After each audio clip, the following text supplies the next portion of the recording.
booktube. I'm here today to do my weekly wrap up of all the books I read from last Sunday to yesterday, Saturday. I read a total of 9 books, and so I had a really good reading week. Work wasn't too stressful or anything, and so I was able to dedicate lots of time to reading. The first book I read is Down from the Mountain, The Life and Death of a Grizzly Bear by Bryce Andrews. And this is all about in Montana, there is the man who is trying to protect the bears by not letting them eat the corn, in particular the corn, in this valley, just so the bears aren't used to being in proximity to humans and also not destroying the humans' property. And so this is focusing on one bear in particular, Millie, and her life and death of living in the mountains and the valley, and the valley that used to be, not much, no one used to be there before, but now it's like over time it's gotten more and more populated with humans who are trying to, raise their own food, and there's lots of garbage around where the bear is now, scavenging, and so that's not good because a lot of bears are being shot or, things like that, and so, I learned a lot about what's happening with grizzly bears in this area, because it's kind of like they're like in an island in a way, because they used before to be able to commute, but to be able to go to the Yellowstone area and interact with those bears there. But now they're like stuck on each of them, or like their own like little island, and so that's it could potentially harm their their genes and their the future of them. But there's that. I then read Debbie Macomber's Window on the Bay. And this is about empty nesters. It's 2 friends who've been friends for a very long time, and a lot of their energy was put into raising their children, and so now they're having to come to terms with the fact that their children aren't in their house anymore. They don't have to follow their rules or their wishes, and along with dealing with that, they're also having to deal with the realm of dating. Again, now that they can focus more energy on themselves. There's a lot of like funny moments there with, one of them dates a football fanatic, and so she is having an experience going to a football game with all the like paraphernalia of like gloves and sweatshirts, and she's like, what is all this stuff? And then she ends up taking him to the ballet, like the other side of like the coin with like athletes and like what they can do, and so the boyfriend's like you're kind of begrudging her, and then the other character is dating a hospital worker who she is kind of like iffy on that because her husband before worked at the hospital, and so she's kind of like scarred with that, like assuming what the personalities could be dating a surgeon, but she is working kind of like reform her assumptions with that. So this is a Debbie Macomber book, and so they're not really too heavy of a book, and this is just exactly what I wanted to listen to on a Monday at work. Let's see. The next book I read was Winter in Paradise. This is the first book in the Paradise series by Ellen Hilderbrand, and this one I read because I saw that the second book came out, and I've read several of Elaine's books, and so I wanted to get to this one before reading the second one. And this was a very interesting premise.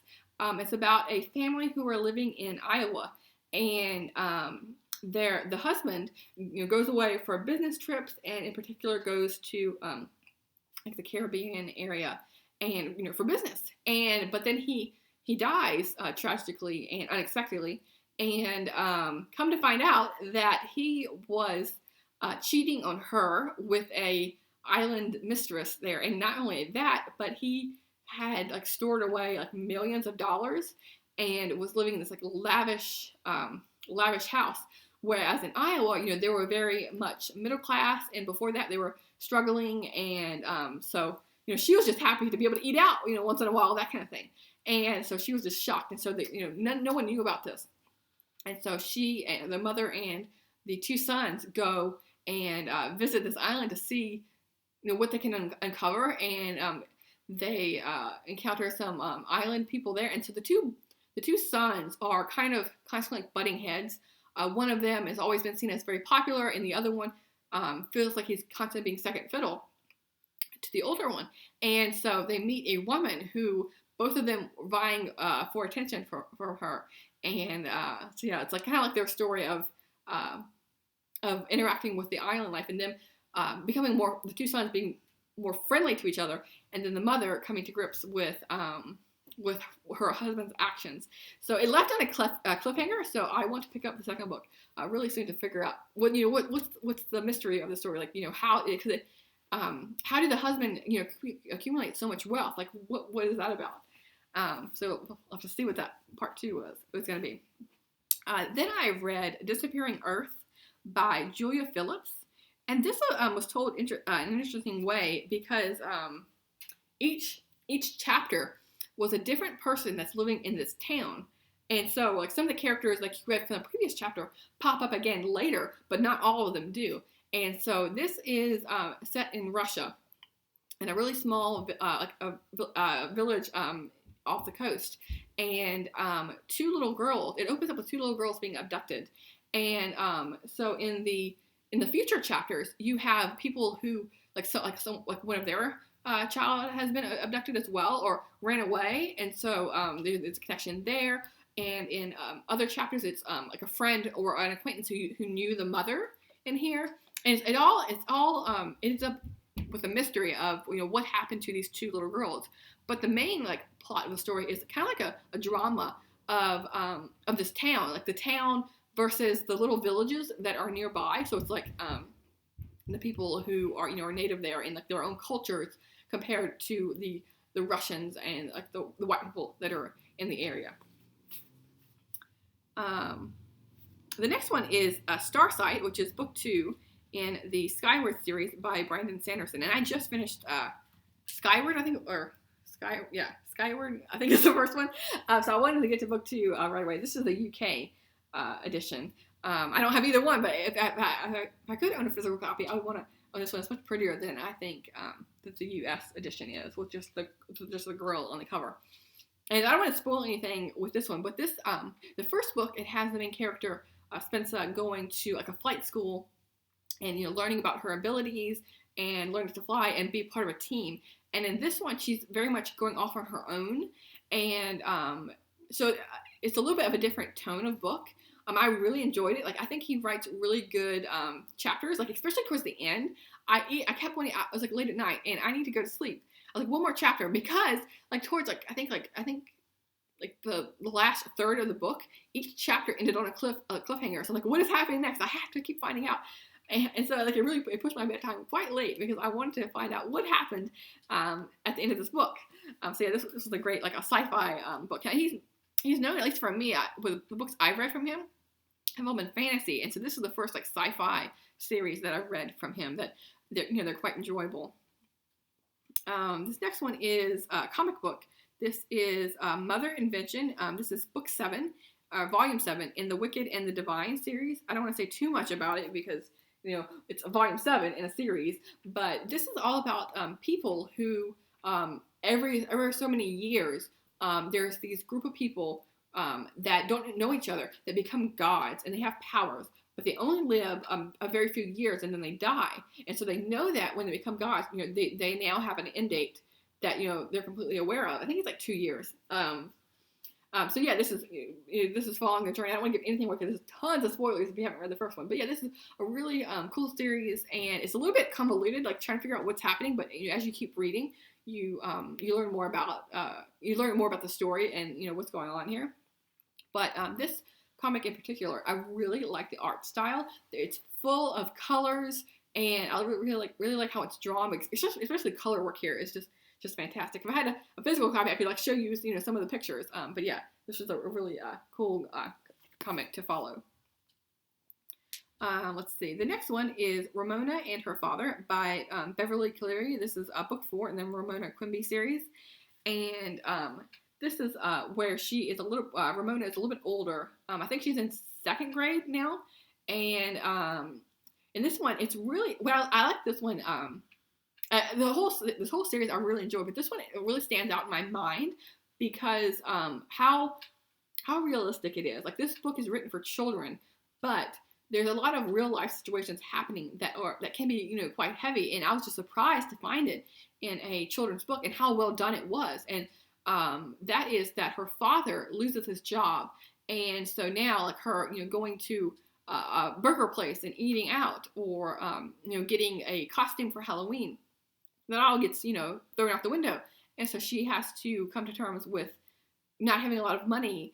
And the father is, and Beverly Cleary also depicts the father as becoming quite depressed, and sitting and watching TV and like smoking cigarettes. And it also deals not only with him losing his job, but and being depressed, but also smoking cigarettes. And the children like emphasizing to the father, like, hey, you need to quit. Cigarettes can kill you.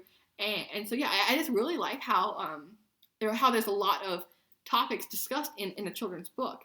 And I don't know what the grade level for this would be, but she's in second grade, so maybe like not first grade, but like probably second, third, fourth grade students would be reading this book. And so yeah, I just really like what Beverly Cleary has done with this children's series. Let's see, I just have two more. This is Life and Other Inconveniences by Kristen Higgins, and there's a dog on the cover. And yeah, I just really liked Kristen Higgins' work. Like every book I've read by her has just been fantastic. And this one wasn't as funny as some of her other ones, but the funny part in this is that there is a very rich woman who has an impeccable house. Like she's friends with Martha Stewart, if that tells you anything. And but as an elderly woman, she gets accumulates over time. She has 5 dogs, and they just completely destroy the carpet and the furniture. And so like the funny part in this is like the dog like running around the carpet with like mud, and like scratching it up and things like that. It was like Turkish. I think it was like a Turkish carpet. But yeah, so that's the part with the dog in here. But it's about an elderly woman who is very wealthy and hasn't been very open with people in her life. She doesn't have many close friends, and she, ever since she lost her kid when he was a very young kid, and she never knows, was he kidnapped, was he murdered, because he just disappears, and they never found the body. And so she, from that point on, she's really pushed people out of her life. And it's mainly focused on her, but then also focusing on her granddaughter, who she ends up having to raise because her son just can't be a parent. And so the granddaughter comes, after being estranged for a very long time, comes back and gets together with the grandmother, because she has told him, like, I'm dying, so if you want an inheritance, you need to come, and so I can meet your daughter. And yeah, so the granddaughter is kind of iffy on going, because she has really bitter feelings towards her because of how the grandmother has treated her. Because when she was living with the grandmother, and she got pregnant in high school, and the grandmother kicked her out, like the same day that she was told that she was pregnant, the grandmother kicked her out. And so especially bringing her daughter to meet her grandmother, that was very touchy with her. And so yeah, it's all about they're like it's kind of a family drama in a way. But yeah, I really like the character development, and just the I don't know, Kristen Higgins, I feel like really brings the characters to life. Like I feel like I really got to know them, and they're really well-rounded. And then the last book I read is Little House in the Big Woods by Laura Ingalls Wilder, and this I read for Lizzie over at Lizzie Faye Loves Books. She is doing a Laura Ingalls Wilder readathon throughout this whole weekend, because it's the death and birth of Laura Ingalls Wilder. I think she like I can't remember the dates, but it's right around this time, and so I wanted to participate, and so I read this one along with the book 2, Farmer Boy, for this readathon. And so yeah, this I'm not sure I don't really need to explain this book, but yeah, I love this book as a kid. I've read it multiple times, and so yeah, I was happy to revisit it again. I just love like the day-to-day life in like this homestead, and it's really cold, but they're all snug in their house with like all their lovely family members, and especially her father was like playing the violin, the fiddle each night, and so yeah, it was just a really like heartwarming book to read again. So yeah, these are all the books I read this week. Let me know if you've read any of them, and I will talk to you soon. Thanks, BookTube.